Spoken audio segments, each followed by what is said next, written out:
I'm only gonna tell you one time, so listen nicely. I've been listening to the Antwoord since 2010. So if at any point in my YouTube career one of their songs comes up, or a part of their music, and some little doinky's got the nerve to be like, oh, he probably just likes them because of Chappie. You better sleep with both your eyes open, my friend. Now that that's cleared up, would you look at this freaking mace?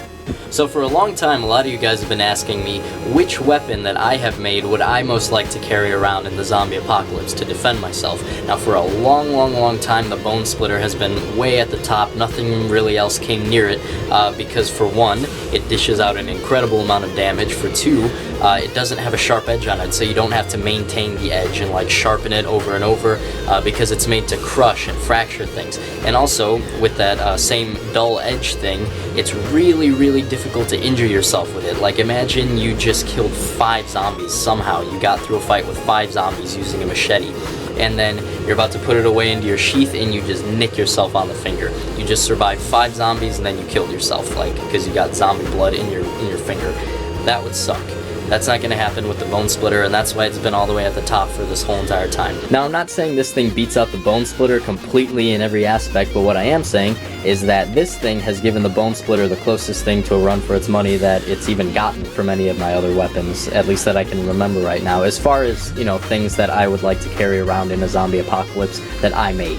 As for the specifications, this thing is 23 inches long, 3.5 inches between adjacent flanges, and 4.5 between opposite flanges. Each of these flanges is made of 1/4 inch steel, welded onto this steel pipe, and then fitted onto this 1.25 inch oak dowel. And I really like how the handle worked out. Basically what I just did is a really simple paracord wrap, but then I brushed fiberglass resin onto it and it soaked it up, and so now this handle is basically just like one solid piece of really tough plastic. The whole entire thing weighs 2 pounds. That's pretty good, but when you pick it up, just feeling how all of the weight is towards the very front end of it, there's really no way to counterweight it.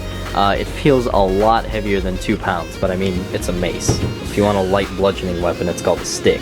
And one of the things I really like about it is how it's omnidirectional. Like if you're getting this thing swung at you, the best thing you can hope for is that you get hit with this side instead of one of the flanges. But I mean, even still, it's a big jagged 2-pound piece of steel getting swung at you from the end of a stick. Like, even if you ate a bowl of Lucky Charms that morning, really the best you can hope for is that you get horribly injured. If you get hit in the head with one of these flanges though, you're dead 50 times over. Overall, just a really super cool weapon. I'm working on a 2-handed version of it, and both sizes are most likely going to be featured in the next Zednot Armory, which basically means that you're going to be able to buy it. I'm going to do the build video for the big one, and you'll learn how to make the smaller one by learning how to make the bigger one, and then I'll release that build video sometime while I'm working on the steel body armor, which I'm also going to start working on right after I do that. But that's about all we got for today, so thank you guys so much for watching. I'll talk to you later. Bicycle.